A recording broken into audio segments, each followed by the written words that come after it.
അതുണ്ടോ പറഞ്ഞാൽ തീരുന്നു. ഇമാം ബൂസരി ബുറുദ ബൈത്ത് മുഴുവനും ചൊല്ലിക്കഴിഞ്ഞു. പക്ഷേ ഒരാളെയും കേൾപ്പിച്ചിട്ടില്ല, വീട്ടിൽ കിടന്നിട്ട് ചൊല്ലാണ്. ചൊല്ലിക്കഴിഞ്ഞപ്പോ നബി സല്ലല്ലാഹു അലൈഹി വസല്ലം തങ്ങളെ സ്വപ്നത്തിൽ കണ്ടു. ആ ബുറുദ ബൈത്ത് ഒന്ന് കേൾക്കാൻ താല്പര്യം പ്രകടിപ്പിച്ചു. ഇമാം ബൂസരി ചൊല്ലി എന്ന് തുടങ്ങി. ചുരുക്കി പറയട്ടെ, ഞാനിത് ബുറുദ ബൈത്തിന്റെ ആമുഖത്തിൽ വിശദമായി പറഞ്ഞിട്ടുണ്ട്. അങ്ങനെ ചൊല്ലി ചൊല്ലി ബുറുദ ബൈത്ത് അങ്ങ് തീർന്നപ്പോൾ അതിന് ബുറുദ എന്ന് പേരില്ല കേട്ടോ. അതിന്റെ പേര് അൽ കവാകിബു ദുർരിയ ഫീ മനബിരി മദ്ഹി ഖൈറിൽ ബരിയ. ബുറുദ എന്ന പേര് പിന്നെ വന്നതാ. നബിതങ്ങൾക്ക് നീ സുഖപ്പെടുത്തണേ. അപ്പൊ രോഗം സുഖപ്പെടുന്നവൻ അള്ളയാണ്. അതിന്റെ നിമിത്തങ്ങളാണിതെല്ലാം. ഇമാം ബൂസരി തങ്ങളെ ശരീരത്തിൽ രോഗമുള്ള സ്ഥലത്ത് ഉറക്കിൽ അല്ലാഹുവിന്റെ റസൂൽ സല്ലല്ലാഹു അലൈഹി വസല്ലം അങ്ങ് തടകിക്കൊടുത്തു. രോഗം പൂർണ്ണമായങ്ങ് മാറിപ്പോയി. ഇമാം ബൂസരി തങ്ങൾ ആ ബുറുദ ചൊല്ലിയ സന്തോഷം കൊണ്ട്, അല്ലാഹുവേ ഞങ്ങളെ കയ്യിൽ സമ്പാദ്യങ്ങളൊന്നുമില്ല, ഹബീബ് നബി സല്ലല്ലാഹു അലൈഹി വസല്ലം തങ്ങളെ മദ്ഹ് പറയൽ, അഹ്ലു ബൈത്തിന്റെ ബഹുമാനം പറയൽ, അതേ ഉഖ്റവിയായ അലിമീങ്ങളുടെ ബഹുമാനം പറയൽ, നിന്റെ ദീനിനെ കുറിച്ച് പറയൽ ഞങ്ങൾക്ക് ഏറ്റവും സന്തോഷമുള്ള കാര്യമാണ്. ആ കാരണത്താൽ ഞങ്ങൾക്ക് എന്ത് രോഗമുണ്ടോ, ഞങ്ങളോട് ദുആ കൊണ്ട് വസിയ്യത്ത് ചെയ്തവർക്ക് എന്ത് രോഗമുണ്ടോ, ഞങ്ങളുടെ സ്ഥാപനങ്ങളിലേക്ക് നേർച്ചകളും സദഖകളും ചെയ്തവർക്ക് എന്ത് രോഗമുണ്ടോ, നീ സുഖപ്പെടുത്തണേ അല്ലാഹ്. ഇമാം ബൂസരി തങ്ങളെ രോഗം പൂർണ്ണമായി മാറിപ്പോയല്ലോ. അതോടുകൂടെ അല്ലാഹുവിന്റെ റസൂൽ സല്ലല്ലാഹു അലൈഹി വസല്ലം തങ്ങളെ വകയിൽ ഒരു ഗിഫ്റ്റ്, റസൂലുള്ളാഹിന്റെ വകയിൽ ഒരു സമ്മാനം. ആ സമ്മാനം എന്താണ്? അല്ലാഹുവിന്റെ റസൂൽ സല്ലല്ലാഹു അലൈഹി വസല്ലം തങ്ങളുടെ മദ്ഹ് പാടിയ വകയിൽ മുമ്പ് കഅബ് ബിൻ സുഹൈർ റളിയല്ലാഹു അൻഹുവിന് കൊടുത്ത അതേ ഗിഫ്റ്റ് തന്നെ ഒരു സാല് പുതപ്പിക്കലാണ്. അത് ഉറക്കില നടത്തുന്നത് മദീനയിൽ കിടക്കുന്ന മുഹമ്മദുർ റസൂലുള്ളാഹി. ഈജിപ്തിൽ കിടക്കുന്ന ഇമാം ബൂസരി തങ്ങളെ കഴുത്തിൽ ഒരു പുതപ്പാനുണ്ട്. പടച്ച റബ്ബ് അല്ലാഹുവിന്റെ റസൂലിന് കൊടുക്കുന്ന കഴിവിനെ കുറിച്ച് സംശയിക്കണ്ട മുസ്ലിമേ. സംശയം അബൂജഹലിന്റെ പരിപാടിയാണ്.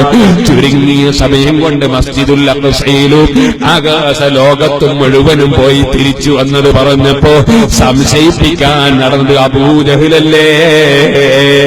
സിദ്ദീഖുൽ അക്ബർ തങ്ങൾക്ക് സംശയമുണ്ടായില്ലല്ലോ. അതാ ഇമാം ബൂസരി അവിടുത്തെ കഴുത്തിൽ പുതപ്പ് കാണുകയാണ്. നേരം വെളുത്ത് അതാ ഈജിപ്തിന്റെ ടൗണിലൂടെ ഇമാം ബൂസരി പോകുന്നു. ഒരു മഹാപണ്ഡിതൻ കാണുന്നു. അബുർറജാ റളിയല്ലാഹു അൻഹു ആണ്. അബുർറജാ തങ്ങൾ കണ്ടപ്പോ സലാം ചൊല്ലിയിട്ട് പറയുന്നു, അല്ലാഹുവിന്റെ റസൂൽ സല്ലല്ലാഹു അലൈഹി വസല്ലം തങ്ങളെ കുറിച്ച് നിങ്ങൾ ചൊല്ലിയ പദ്യം ഒന്നെനിക്ക് തരൂ. അബുർറജാ തങ്ങൾ ചോദിക്കുന്നു, ഏത് പദ്യം? മുഗരിയയാണോ ഹംസിയയാണോ? ഒരുപാട് പദ്യം ആരോഗ്യമുള്ള സമയത്ത് ചൊല്ലിയിട്ടുണ്ട്. ഈ ബുറുദ ബൈത്തുണ്ടല്ലോ, ബുറുദ എന്ന പേര് വന്നത് ഈ പുതപ്പ് സമ്മാനിച്ച വകയിലാണ്. ബുറുദ എന്നതിന്റെ അർത്ഥം തന്നെ പുതപ്പാണ്. അത് വന്നത് അല്ലാഹുവിന്റെ റസൂൽ ഈ പുതപ്പ് കൊടുത്തതുകൊണ്ടാണ്. ഇരിക്കട്ടെ, ഈ ബുറുദ ആരെയും മുമ്പ് കേൾപ്പിച്ചിട്ടില്ലല്ലോ, ആർക്കും കൊടുത്തിട്ടില്ലല്ലോ. അപ്പൊ അതിനെക്കുറിച്ച് എന്റെ സ്നേഹിതൻ അബുർറജാ റളിയല്ലാഹു അൻഹു ചോദിക്കാൻ തരമില്ലല്ലോ എന്ന നിലയ്ക്ക് ഏത് പദ്യമെന്ന് ചോദിക്കുമ്പോ അബുർറജാ തങ്ങളങ്ങ് ചൊല്ലിക്കൊടുത്തു. അമീൻ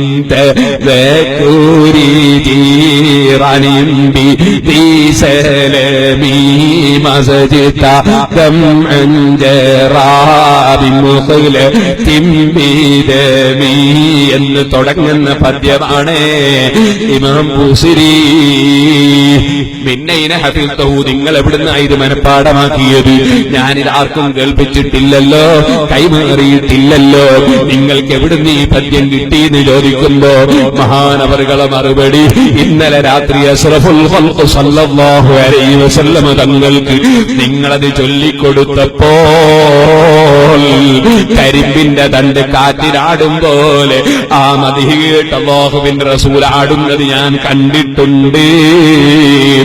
അപ്പോൾ ഞാൻ ആ പദ്യം മനഃപ്പാടമാക്കിയതാണ്. ഇമാം ബൂസിരി എനിക്ക് കോപ്പി കൊടുക്കാതിരിക്കാൻ പറ്റുമോ?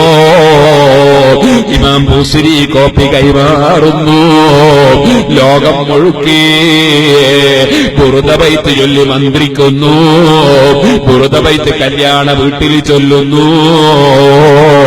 അതേ കശ്ഫുൽ ദുരൂനിൽ കാണാം, മരിച്ച മയ്യിത്തിന്റെ സമീപത്ത് പോലും ചില സ്ഥലങ്ങളിൽ അല്ലാഹുവിന്റെ റസൂലിന്റെ മദ്ഹായ ബുറുദ ചൊല്ലുന്ന പതിവുണ്ടായിരുന്നു. എന്റെ ചെറുപ്പക്കാരെ, ഞാൻ ഇവിടത്തേക്ക് ഇങ്ങനെ വരുമ്പോ